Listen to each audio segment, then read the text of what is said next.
Majelis Kehormatan Mahkamah Konstitusi diharapkan sudah melakukan rapat pertama pada Rabu esok.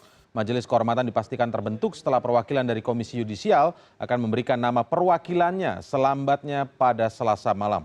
Tugas Majelis Kehormatan MK ini nantinya adalah memeriksa Patrialis Akbar terkait kasus yang menjeratnya.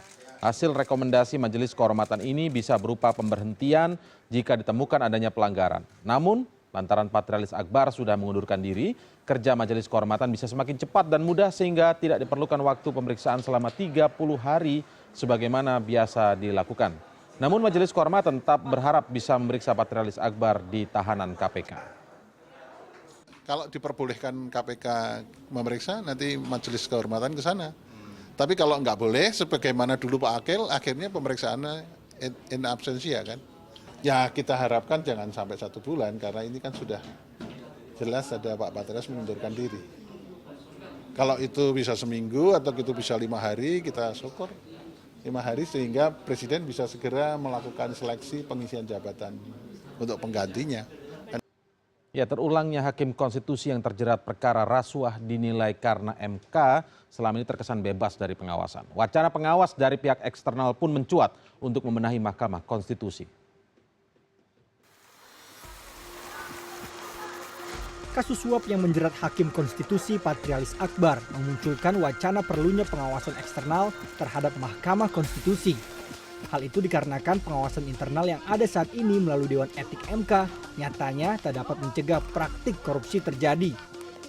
Apalagi kasus ini bukanlah yang pertama. Setelah 3 tahun sebelumnya, Hakim MK juga pernah tersangkut perkara rasuah. Wacana pengawasan eksternal yang mencuat yaitu melalui Komisi Yudisial atau dibentuk badan ad hoc di luar MK. Di sisi lain, saat ini revisi Undang-Undang MK tengah digarap pemerintah melalui Kemenkumham. Parlemen menunggu draft tersebut untuk segera dibahas. Karena Dewan Etik itu pertama, dia kan tidak punya staf pendukung, ya. Walaupun sifatnya tetap, tapi keberadaannya kan tetap ad hoc. Berbeda dengan Komisi Yudisial yang dia punya divisi penyelidikan dan penyidikan, ya, kemudian juga mengembangkan ya kerjasama dan jaringan dengan elemen-elemen masyarakat sipil. Itu kelebihannya kalau pengawasan itu ada di satu lembaga yang memang punya struktur untuk itu, punya kapasitas untuk itu. Nah ini saya kira ke depan memang juga harus menjadi juga pemikiran kembali. Undang-undang MK yang ada saat ini masih memiliki celah, terutama terkait seleksi calon hakim konstitusi. Prosesnya dinilai tertutup dan syarat nuansa politik. Saya kira proses rekrutmennya itu memang salah, karena proses rekrutmennya itu politik dan tertutup. Di DPR itu proses rekrutmen kan dilakukan melalui proses politik, fit and proper test, lalu yang terpilih biasanya teman-teman sendiri, sesama politikus. Nah, yang Patrialis ini itu tidak melalui seleksi. Itu penunjukan dari Presiden SBY, sesuatu Patrialis. Diharapkan kasus ini bisa menjadi pintu masuk untuk melakukan reformasi di tubuh MK. Karena jika hakim sebagai pengadil justru berbuat tercela, lalu pada siapa lagi publik harus percaya? Agus Firmansyah, CNN Indonesia. Ya, dengan tertangkapnya Patrialis Akbar, maka sudah 2 hakim dari Lembaga Penjaga Konstitusi di Republik ini, MK, tersandung tindakan lancung alias korupsi. Geliat tanya publik mencuat kembali. Perlukah ada mekanisme dan lembaga eksternal yang mengawasi kinerja para hakim konstitusi tersebut? Ataukah hanya cukup pengawasan ketat oleh Dewan Etik secara internal saja? Perlukah kewenangan Komisi Yudisial dikembalikan untuk mengawasi hakim-hakim MK ini? Kami mengulasnya malam hari ini dengan Zainal Arifin Mukhtar, pakar hukum tata negara UGM, kemudian Teguh Taufikul Hadi, anggota Komisi Hukum atau Komisi 3 DPR RI, dan Gregorius Seto Haryanto dari Forum Konstitusi. Selamat malam, Bapak-Bapak. Terima kasih sudah hadir. Tapi sebelum kita mulai, kita simak terlebih dahulu pernyataan dari Sekretaris Kabinet Pramono Anung berikut ini. Presiden sudah memutuskan, sudah meminta kepada kita semua, terutama yang menjadi pembantu beliau, untuk menyiapkan pansel MK dilakukan secara transparan terbuka. Kita pengen segera, karena Pak Patrialis sendiri sudah mengundurkan diri, dan kemudian pansel segera dibentuk, kemudian juga tidak ada lagi halangan. Yang paling penting adalah mekanismenya dilakukan secara transparan, terbuka, melibatkan publik, karena kita belajar dari pengalaman yang ada. Kalau mendapatkan sorotan di ruang publik itu pasti akan mendapatkan calon yang lebih baik. Malam ini kita berbicara perbaikan ke depan untuk Mahkamah Konstitusi yang memang merupakan lembaga penjaga konstitusi di Republik ini. Saya ke Pak Taufikul Hadi terlebih dahulu. Kemarin Komisi 3 rapat konsultasi begitu Pak ya dengan MK begitu ya. Apakah saat itu juga dibahas juga soal perlukah adanya mekanisme pengawasan terutama dari eksternal begitu? Sebetulnya kalau kemarin itu adalah kita agenda bertemu, utamanya bukan itu ya? bukan karena itu sudah terjadwal dari awal. Jadi kita kemudian ada momentum itu. Lantas kita hadir ke sana dan kita berbicara bukan khusus tentang itu, tetapi secara keseluruhan. Tetapi menurut saya itu adalah pertemuan yang bagus, ya. Jadi memberikan kesempatan kepada kita itu adalah untuk menilai lebih jauh terhadap perkembangan terakhir ini. Yeah. Bagaimana kita bersikap terhadap MK ini. Karena harus kita ketahui betul, MK ini itulah lembaga yang menurut saya yang membuat checks and balance, dan itulah dengan semua lembaga yang ada di Indonesia. Keputusannya ini adalah derajatnya sangat tinggi. Gara-gara MK ini tidak ada lembaga di Indonesia itu yang menjadi untouchable. Yeah. DPR itu kalau membuat undang-undang itu harus mempertimbangkan MK. Pemerintah membuat undang-undang, menjalankan undang-undang, membuat undang-undang, mengusulkan draft undang-undang dan lain sebagainya begitu ya? Selalu mempertimbangkan ini. Masyarakat itu adalah menjadi lebih jauh masuk di dalam persoalan-persoalan kenegaraan kita. Keputusannya itu adalah akan merubah wajah tata laksana hukum dan sebagainya di Indonesia. Nah, karena itu menurut saya kita berada sebuah lembaga yang demikian derajatnya yang tinggi. Maka harapan kita adalah materi yang hadir di dalam itu adalah juga demikian adanya. Oke. Ya. Nah, itulah kemudian itu menyentak kita kemudian ketika ini terjadi berkali-kali. Terjadi pertama kali itu kita menganggap ya sudah, ini akan selesai persoalannya kalau kita menangani dengan baik. Kecolongan begitu ya maksudnya? Kita menganggap kecolongan. Tapi ini 2 kali terjadi. Dan kita mendukung sepenuhnya pada saat itu perbaikan MK. Dengan kita dorong misalnya Dewan Etik dan sebagainya. Ya. Terjadi juga kedua kali. Ini sebenarnya tidak boleh terjadi kepada seorang namanya, saya berharap mungkin tidak seperti itu. Ya.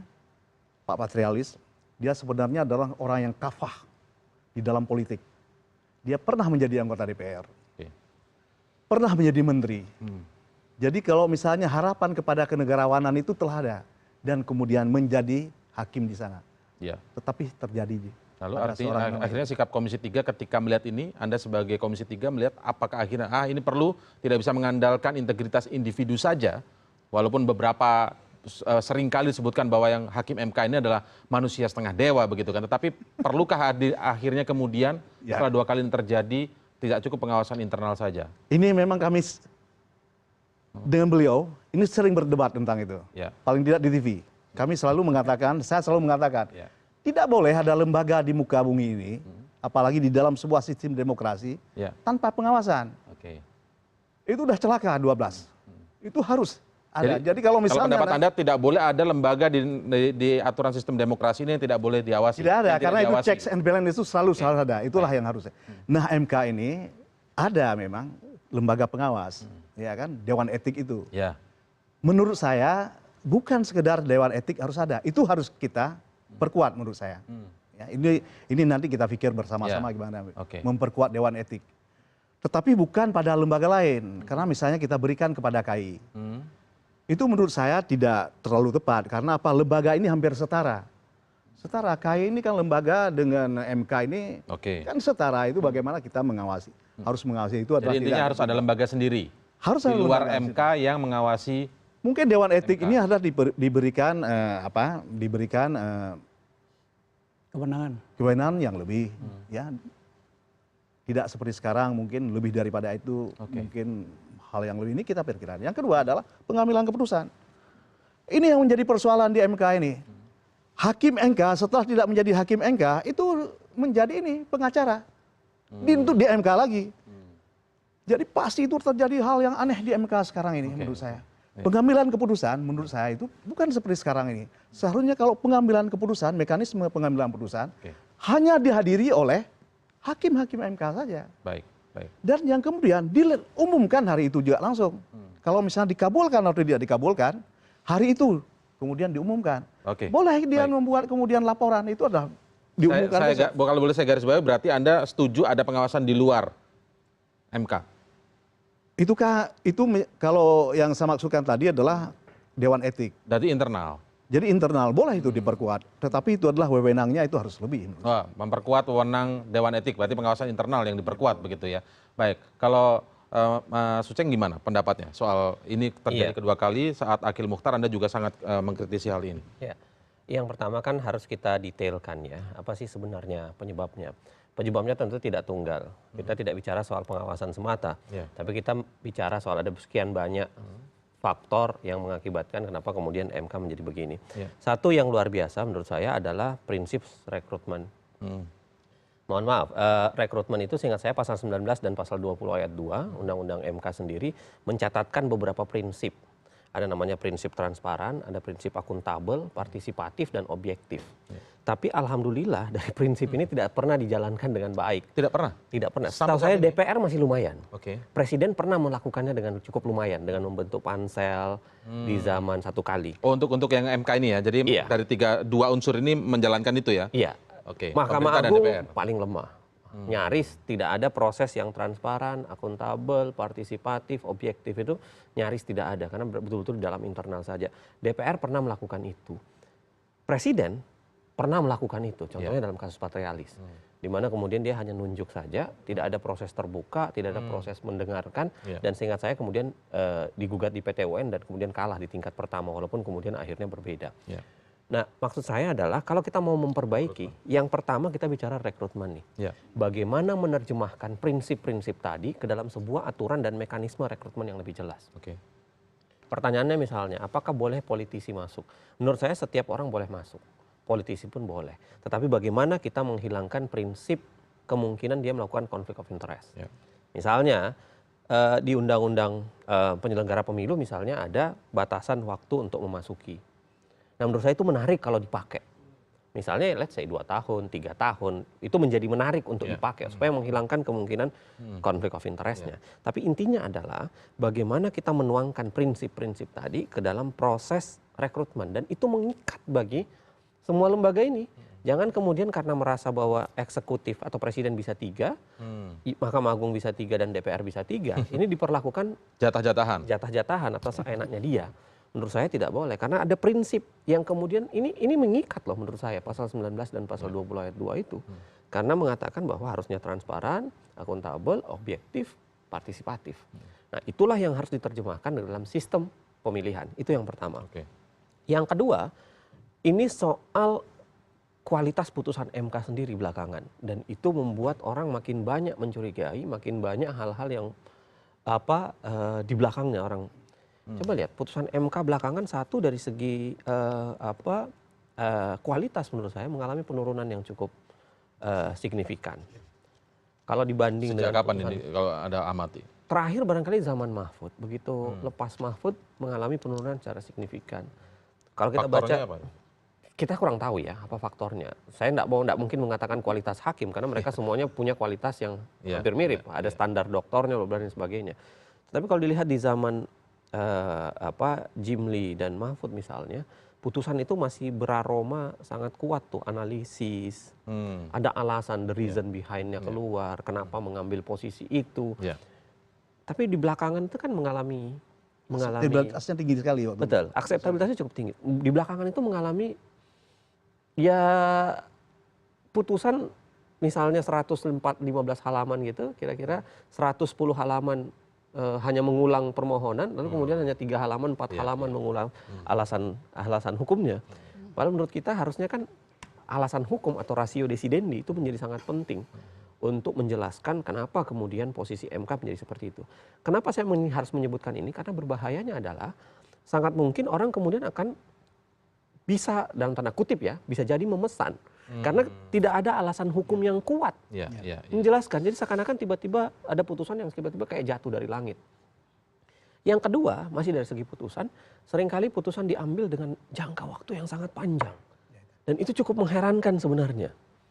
Ada putusan yang sudah di RPH-kan, RPH sudah mengambil keputusan, tapi tidak dibacakan sampai sekitar berapa bulan. Itulah yang saya sebutkan tadi adalah persis yang disebutkan. Harus diumumkan hari itu juga. Itu membuat itu banyak ada celah waktu untuk ini ya. banyak aroma yang kemudian bisa, karena begini, kan jangan lupa bahwa ini ada yang namanya free rider. Kadang-kadang orang tidak belum tentu tahu isi putusan, tapi dia jual saja. Ini draftnya kayak begini nih putusannya, begitu ya? Minta uang, tolong. Dan berbagai orang yang pernah bermohon ke MK itu pernah bercerita soal itu. Sebenarnya ada aturan soal itu enggak, bahwa ketika putusan sudah dihasilkan harus diumumkan hari itu juga ada? Itu nggak ada. Tapi logika kita kalau membaca pasal saya lupa 49 kalau tidak salah, dia mengatakan bahwa putusan itu disidangkan, hakim menyidangkan, kemudian memeriksa dan memutus dan membacakan. Itu orang yang sama harusnya.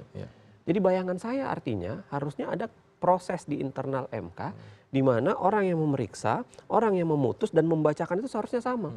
Artinya apa? Kalau sudah memang mau ada proses pergantian, ya jangan usah diikutkan RPH. Karena nanti akan berbeda nih orang yang membacakan dengan yang memutus, dan itu bisa perdebatan soal keabsahannya, bisa jadi.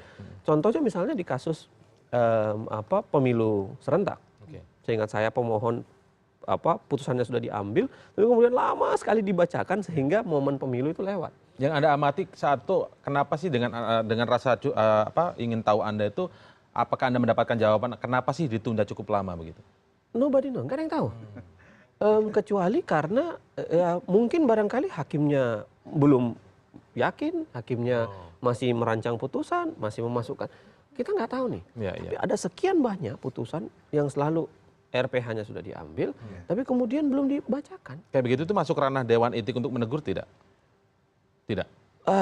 Ya berat ya, karena memang tidak ada aturannya. Tapi kalau kita bicara soal prinsip hukum, bahwa yang namanya hukum itu, peradilan itu harusnya cepat, berbiaya murah, maka seharusnya ini diambil dengan detail. Itu yang kedua.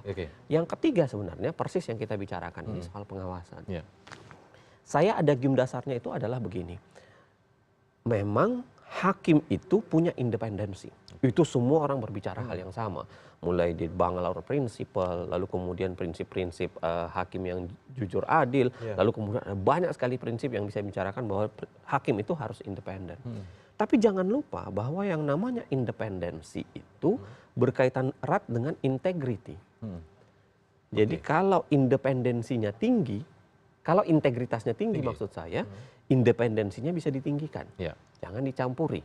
Tetapi kalau integritasnya rendah, menurut saya keliru besar dan bodoh rasanya kalau independensinya kita tinggikan. Karena kalau integritasnya rendah, independensinya kita tinggikan, sangat mungkin kemudian dia akan melakukan jualan-jualan perkara. Nah, di titik itulah saya ingin mengatakan bahwa seharusnya lembaga-lembaga yang dibentuk untuk melakukan pengawasan terhadap kekuasaan yudisial itu bisa berfungsi. Seperti KY misalnya. Kalau dikatakan DPR tidak menerima logika itu, seingat saya DPR mengamini Perpu pengawasan MK waktu kasus Akil. Walaupun kemudian 2013 ya, ada yang menguji ke MK dan MK kemudian membatalkan sendiri Perpu itu. DPR kan kemudian menerima, seingat saya. Kalau saya nggak salah ya, seingat saya DPR menerima dan kemudian mau memperlakukan dan mendapatkan nomor. Cuma kemudian ada yang mengujinya ke MK dan MK kemudian membatalkan. Kalau dibaca Perpu itu menurut saya isinya ada hal yang memang cukup menarik. Misalnya larangan, saya lupa ya, mudah-mudahan kalau nggak salah 7 tahun. 7 tahun anggota partai politik. Anggota partai politik 7 tahun harus cerai dari partai politik baru kemudian bisa masuk ke MK. Lalu ada konsep keterlibatan MK dalam proses rekrutmen, KY dalam proses rekrutmen. Ada KY dalam proses pengawasan. Ada besar nih. Lalu itu semua dibatalkan MK sendiri ketika dibatalkan MK sendiri dengan alasan yang menurut saya sangat bisa debatable. Saya ingat saya menulis waktu itu dengan mengatakan bahwa ini kayaknya MK nggak mau diawasin nih. Nah, yang harus dipikirkan sekarang adalah bagaimana memformat pengawasan. Memang ini bukan hal yang mudah. Karena satu sisi ada judicial independency, di lain sisi ada judicial integrity, tapi ada juga kepentingan kita untuk melakukan pengawasan dari kemungkinan model-model begini.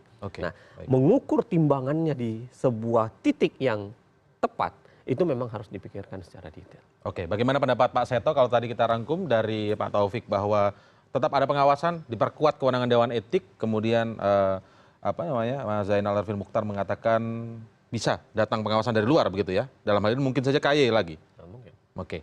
Bagaimana Pak Seto? Nanti kita akan dengarkan penjelasannya setelah jeda berikut ini.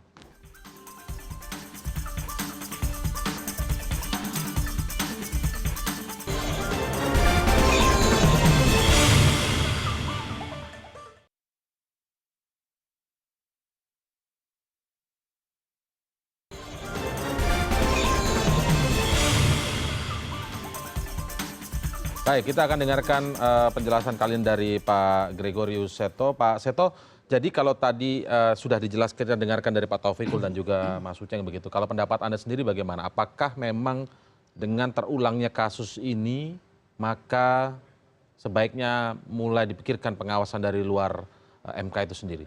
Tadi disebutkan contohnya bisa saja KY juga. Ya, sebetulnya begini, sebelum itu ya, ada dua hal pokok yang pengaturan dalam Undang-Undang Dasar yang kurang dipahami atau salah dipahami gitu kan, atau memang pahamnya yang salah gitu. Yang pertama adalah persyaratan yang ditekankan pertama-tama kan harus negarawan. Dan pengertian negarawan itu tidak pernah dijabarkan dalam undang-undang. Sedangkan dulu niatnya itu adalah yang namanya negarawan itu setidaknya adalah orang yang sudah selesai dengan dirinya. Sudah selesai dengan dirinya? Iya, karena itu usia di atas 60. Mungkin dia mantan presiden kalau perlu. Kalau enggak mantan menteri senior. Jadi dia sudah tidak berpikir lagi mau jadi menteri, tidak lagi berpikir mau jadi presiden. Betul-betul dirinya itu untuk negara bangsa. Tapi kan ini kemudian... Walaupun itu belum ada jaminan Pak ya? Iya. Setelah tidak memikirkan dirinya mau jadi jabatan lagi karena sudah pernah menjadi presiden, kalau misalnya ingin menjadikan koleganya menjadi pejabat lagi, itu kan berarti belum selesai dengan dirinya. Iya. Jadi kan persyaratan itu yang mestinya dirinci di dalam undang-undang. Dan itu tidak, bahkan undang-undang kemudian mempersempit. Terakhir kalau tidak salah malah S3 hukum gitu. Kan jadi aneh, padahal waktu itu boleh ekonom, boleh politisi, boleh apapun, tapi betul-betul dia dinilai sudah betul-betul tidak punya, karena itu perlu jadi dikejar integritasnya. Ya? Integritasnya, jadi kalau perlu dengan psikotes dan sebagainya, itu pertama ya, kesalahan pertama. Dan menurut saya kalau kita mau memperbaiki itu diperbaiki dulu, kembalikan harus negarawan bagaimana, terjemahkan bagaimana caranya. Yang kedua ini soal pengawasan di dalam pasal 24B ayat 1 ya soal KY. Itu kan dikatakan bahwa KY itu ikut menentukan memilih hakim agung dan tugas lainnya adalah menjaga dan menegakkan kehormatan, keluhuran, martabat dan perilaku hakim. Menjaga dan menegakkan ini diartikan mengawasi.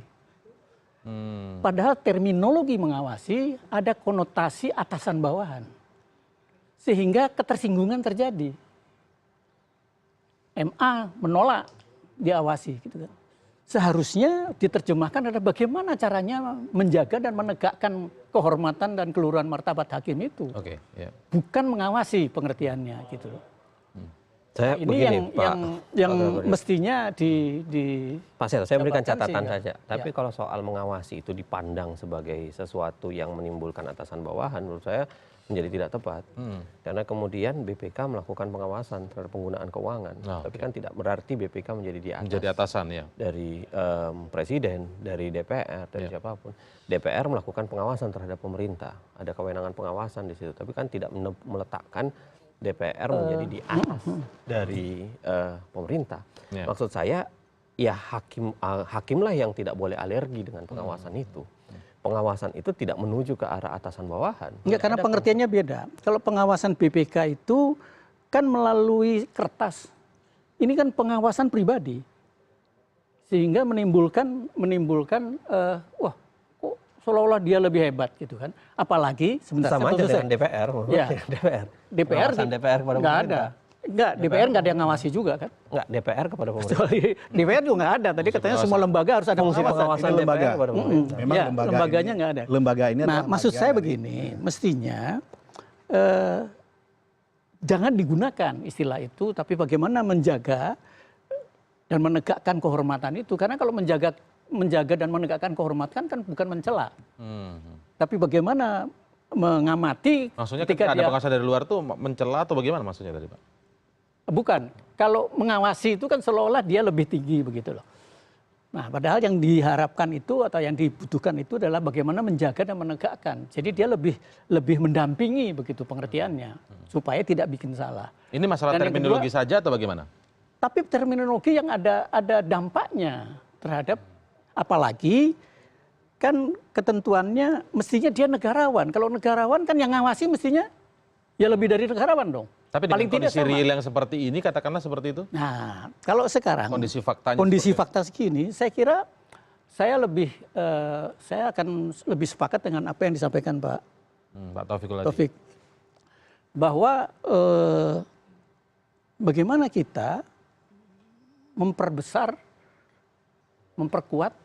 kewenangan daripada Dewan Etik. Dan Dewan Etik itu mengawasi ya, kata-katanya ya? Karena kan begini, di dalam peraturan Mahkamah Konstitusi, itu kalau seorang hakim konstitusi melakukan kesalahan ditegur 3 kali, maka Dewan Etik langsung bisa membentuk Mahkamah Kehormatan untuk mengadili. Nah, menurut saya, mestinya kalau dia sudah kena teguran 2 kali saja, ini dibawa misalnya ke rapat permusyawaratan hakim RPH. Tapi begini Pak Seto, kalau supaya misalnya di situ, yang Anda khawatirkan tadi misalnya pengawasan dari luar, dari KY tadi kesannya adalah seolah-olah atasan bawahan. Nah, bagaimana dengan pengawasan Dewan Etik? Tadi Anda sebutkan Dewan Etik juga itu mengawasi. Dia tidak mengawasi Dewan Etik. Oh, tidak pengawasan juga berarti? Tapi apa? Tidak, karena Dewan Etik itu lebih bersifat pasif. Dia kan mendapat laporan. Ya, bukannya KY juga begitu? Data laporan baru. Ya. Tapi kan di dalam Dewan Etik ini kan juga ada unsur KY-nya. Ada unsur dari luarnya juga.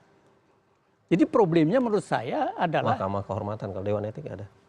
Dewan Etik nggak ada dari KY. Mahkamah Kehormatan. Mahkamah Kehormatan yang ada.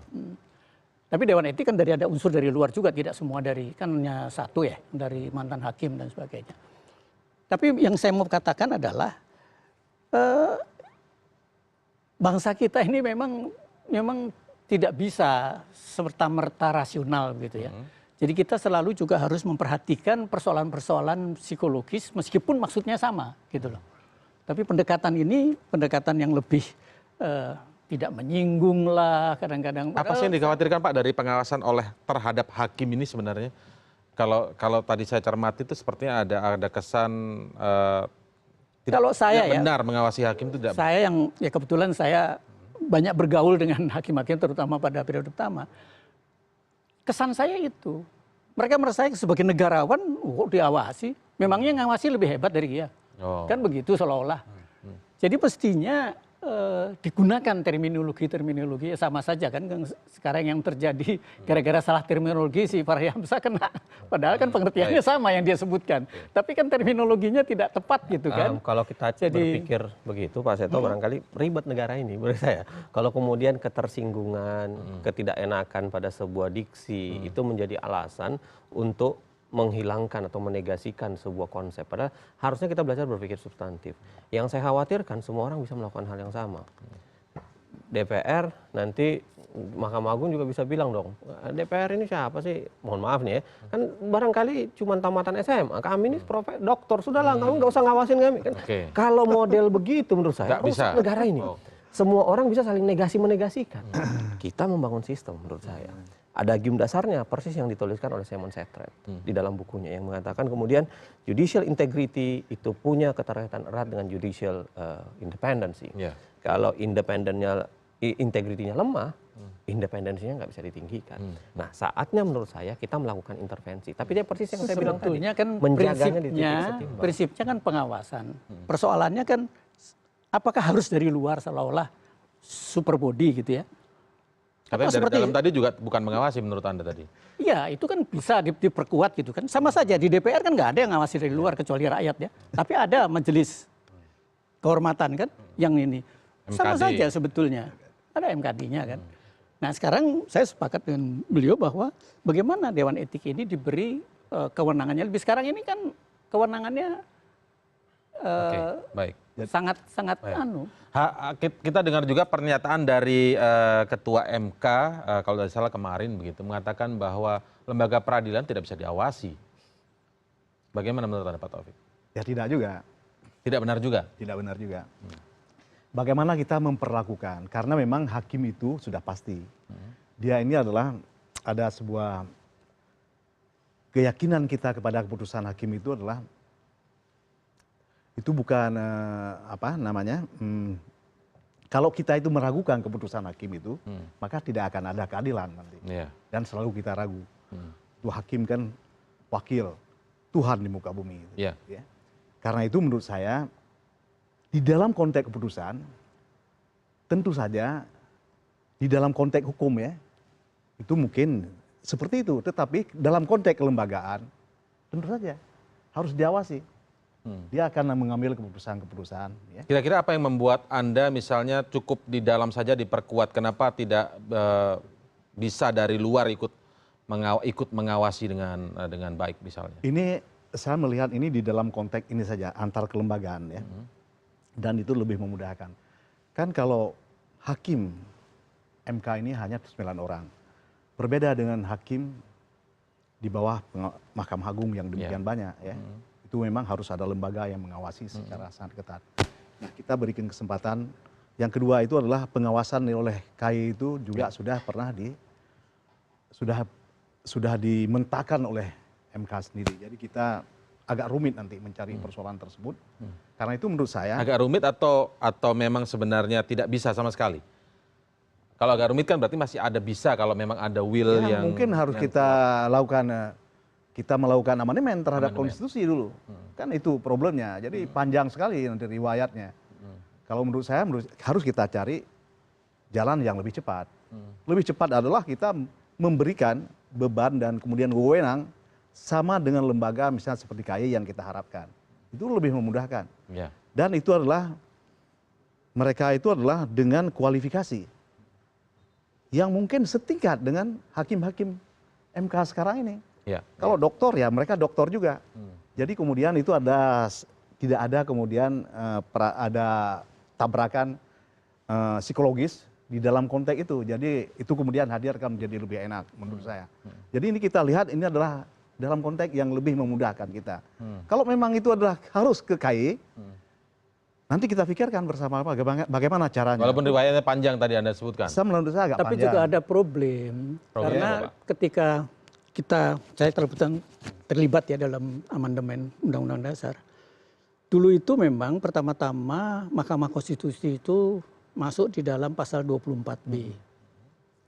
Tapi ketika kita bicara KY, ditukar menjadi 24C, 24B KY. Dengan pemikiran bahwa yang dimaksud hakim yang diawasi oleh KY itu tidak termasuk hakim Mahkamah Konstitusi.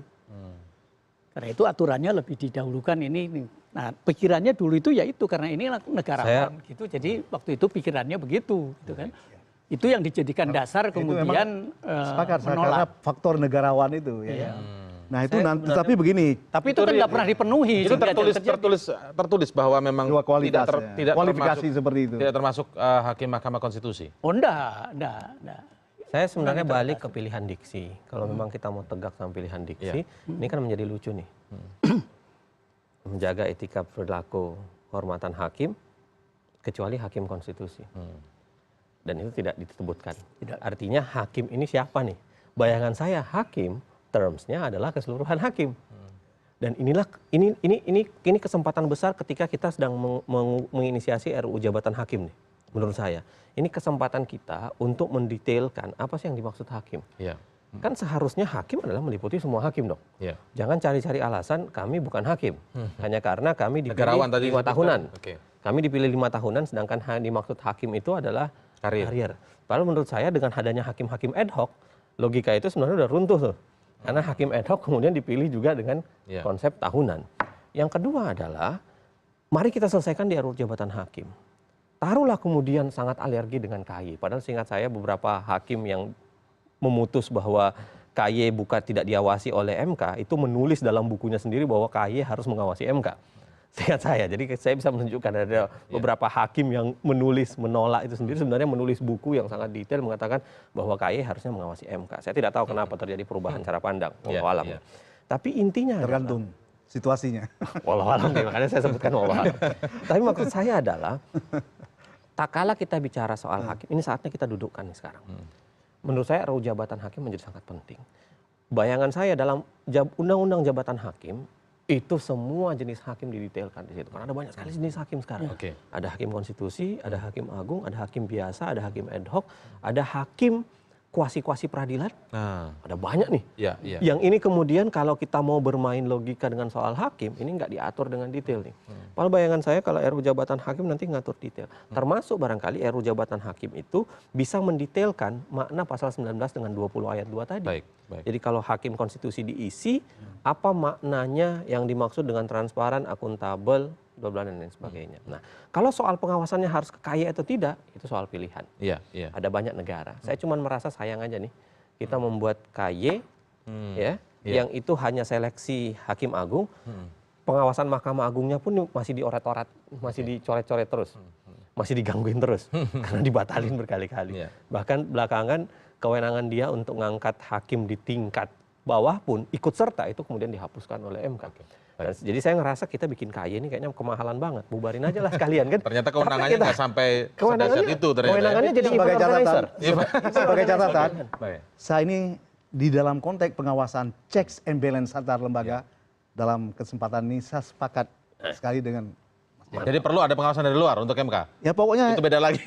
Persoalan itu lembaganya di mana kita titik beratkan, tidak ada masalah. Yang paling penting adalah ada pengawas. Tadi menyangkut lembaga yang checks balance. Itu penting sekali. Itu di dalam konteks itu dulu belum ketemu. Semalam ini ketemu. Penjelasan Pak Seto kita tahan dulu, nanti kita akan lanjutkan setelah jeda berikut ini. Tetaplah di CNN Indonesia Prime News.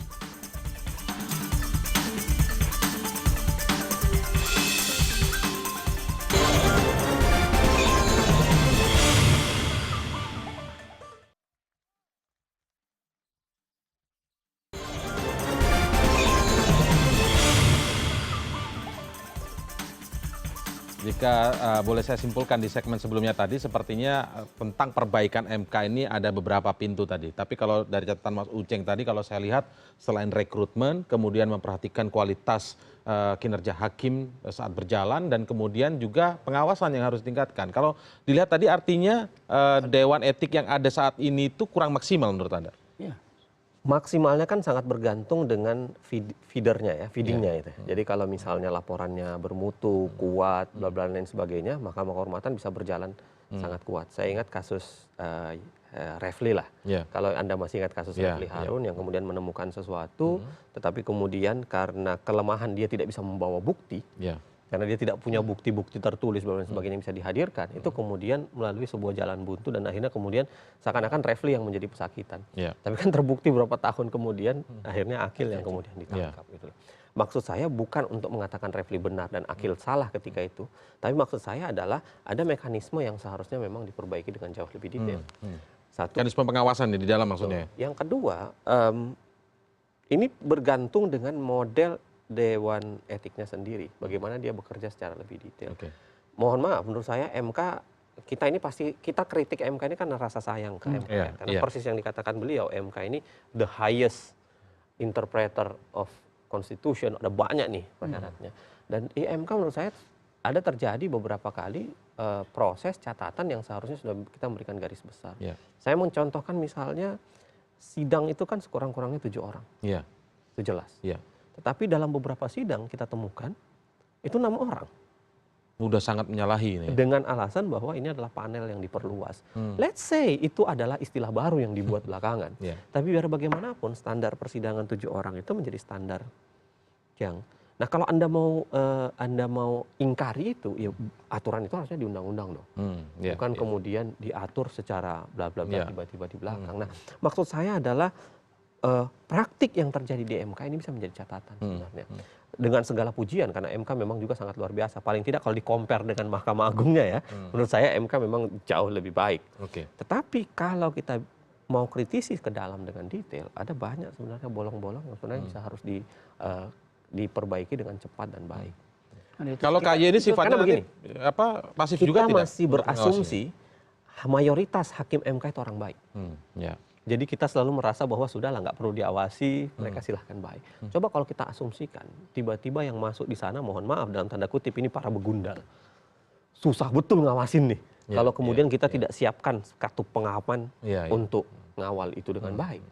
Nah, saatnya kita berpikir untuk itu, menurut saya. Jadi sedia payung sebelum hujan begitu ya? Kita memikirkan cara proses seleksinya diperbaiki, diatur dengan lebih detail, dan bayangan saya yang paling dekat, tanpa perlu mengubah undang-undang MK, kita bisa mengaturnya di undang-undang jabatan hakim. Yang kedua adalah perbaiki mekanisme pengawasan. Ayo dong kalau mau silahkan, kuatkan. Whatever namanya lah, pengawasan, lihat-lihat, atau kemudian apa whatever kita bentuk. Tapi menurut saya intinya jangan alergi ya para hakim ini. Jangan alergi, karena kan pengawasan itu berfungsi kalau Anda melakukan kesalahan. Ya kalau nggak mau masuk putusan, nggak usah masuk putusan. Tapi kalau etika, perilaku, tiba-tiba sidang 6 orang, menurut saya itu bisa menjadi bagian. Tapi itu tidak mengganggu independensi, karena yang dikhawatirkan paling tidak beberapa kadarnya harus dihitung secara jelas. Mungkin memang juga independensi. Kesalahpahaman. Kesalahpahaman bagaimana, Pak? Seperti yang dikatakan oleh Ketua MK, ya kan, bahwa peradilan tidak bisa diawasi. Ini kita juga lihat bagaimana mengawasi MK. Sebetulnya yang kita awasi bukan MK-nya, tapi bukan badan peradilannya, hakimnya, personnya gitu loh. Itu yang harus kita garis bawahi. Kita tidak mengawasi MK, tidak mengawasi peradilannya. Kita ingin mengawasi hakim-hakimnya, orang-orang. Nah kali ini Anda setuju bahwa hakim-hakimnya itu saya nyambung dengan Pak Seto. Sebenarnya independensi itu kan terbagi beberapa hal. Ada independensi fungsional, ada independensi institusional, ada independensi personal, ada independensi administrasial. Biasanya kekuasaan kehakiman ini seharusnya independen semuanya. Tetapi ini dengan catatan yang integritas sangat baik. Integritas tinggi tadi ya. Integritas tinggi. Kita jangan lupa bahwa KY kita bentuk tak kala itu adalah karena mau mengintervensi kekuasaan kehakiman yang tidak terlalu baik. Andai kata kekuasaan kehakiman kualitasnya memang sangat luar biasa, saya yakin di tahun perubahan ketiga ya, 2001 ya, itu nggak perlu ada, nggak hadir tuh yang namanya KY. Karena kalau seakan-akan kesannya sekarang hanya didorong menjadi lebih banyak rekrutmen hakim, ya jadi kayak pansel aja, pansel hakim agung, karena dia tidak terlibat. Organizer tadi Anda bilang. Dan ini menyangkut kualitas tadi ya putusannya. Dulu zaman Pak Jimli itu kan setiap hakim secara individual kan harus memberikan pendapat. Pandangannya, pendapatnya. Ya kan, pendapatnya. Baru kumpul masing-masing menyampaikan. Tapi kemudian itu hilang. Biasanya kemudian saya dengar hanya diserahkan pada satu orang. Sudahlah, bikinin pendapat hukum. Sehingga terjadi. Nah pada waktu Pak Hamdan menjabat, saya pernah mendorong itu. Mau dikembalikan itu. Tapi ya enggak tahu, mungkin ya sudah terlanjur malas-malas gitu kan. Selalu nah kalau itu ada lembaga pengawas dari luar mungkin akan tetap terjaga kali itu Pak. Jadi, apakah itu bagian yang harus diawasi ya? Kan itu begini, persoalan. Gimana Pak? Sebaik-baiknya sebuah peraturan juga akan dipengaruhi oleh pelaksananya nanti. Itu harus ingat. Menurut saya,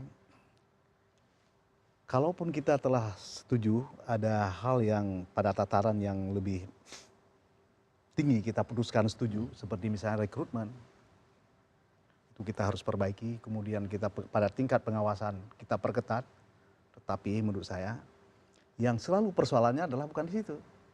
Itu lubangnya. Pada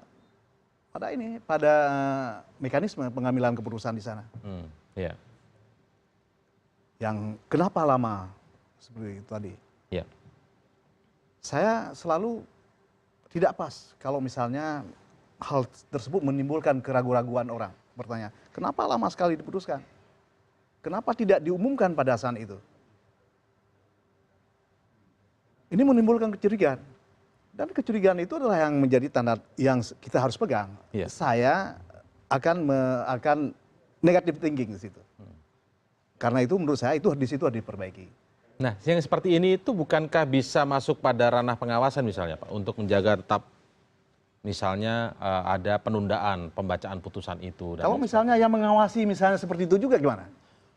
Mungkin itu yang tadi dimaksud. Jadi karena itu yang mengawasi juga akhirnya diragukan integritas bagaimana? Karena itu menurut saya bukan itu persoalan. Misalnya saya mengatakan tadi, kalau keputusan itu adalah sebuah pasal misalnya adalah dikabulkan tidak. Itu pada saat itu diumumkan bahwa ini adalah ditolak misalnya. Dan harus diketahui komersial persoalan kemudian administratif itu kemudian ditulis dan sebagainya, kemudian akan diumumkan besok tidak ada masalah. Tetapi pada hari itu juga masyarakat sudah tahu terhadap keputusan itu. Nah ini yang mungkin tadi yang dimaksud memperluas kewenangan Dewan Etik tadi. Nah, jadi termasuk ini tidak ada yang menegur hal-hal yang seperti ini. Ini termasuk bagian yang hal seperti ini tidak ada yang menegurnya dan sebagainya. Karena Dewan Etiknya barangkali ada terbatas wewenangnya. Ya, menurut saya hal yang seperti itu masuk. Ya, itu masuk pada perluasan kewenangan Dewan Etik dengan hal seperti itu. Menurut saya seperti itu. Nah, tetapi coba kita lihat nanti ini kan yang kita diskusikan sekarang ini kita bertiga. Tapi mungkin kalau misalnya kita menemukan nanti hal yang lain itu adalah akan lebih baik kepada lembaga MK itu adalah kita pikirkan. Sekarang ini seperti disampaikan tadi, ini adalah ada undang-undang jabatan hakim, ya. Mungkin di situ menjadi hal yang ada momen yang sangat tepat untuk kita membicarakan ini, untuk memperkuat persoalan-persoalan ini. Jadi ini, sementara saya berpikir bahwasannya yang paling mudah adalah sekarang ini adalah memperkuat wewenang Dewan Etik. Cukupkah Mas Uceng kalau misalnya hanya memperkuat kewenangan Dewan Etik, kemudian biasanya kan kalau misalnya kasus ini sudah meledak, lalu ramai dibicarakan penanganannya agar tidak terjadi lagi ke depan, lalu kemudian landai lagi kan, akhirnya hanya perkuatan kewenangan Dewan Etik. Tapi menurut Anda secara sistem, cukupkah lembaga penjaga konstitusi MK ini hanya kemudian dalam tanda kutip mungkin ya diawasi dengan Dewan Etik yang diperluas kewenangannya itu saja? Pada intinya saya ingin katakan bahwa hakim atau kekuasaan kehakiman tidak boleh tidak diawasi. Formatnya kita bisa pikirkan. Apakah formatnya kita mau format di internal, ya, dengan artinya menurut saya Dewan Etik dan Majelis Kehormatan harus diformat dengan lebih baik. Ya kan? Misalnya pembentukan Majelis Kehormatan itu kan oleh Dewan Etik, usulan Dewan Etik, tapi kemudian diresmikan oleh Ketua Mahkamah Konstitusi.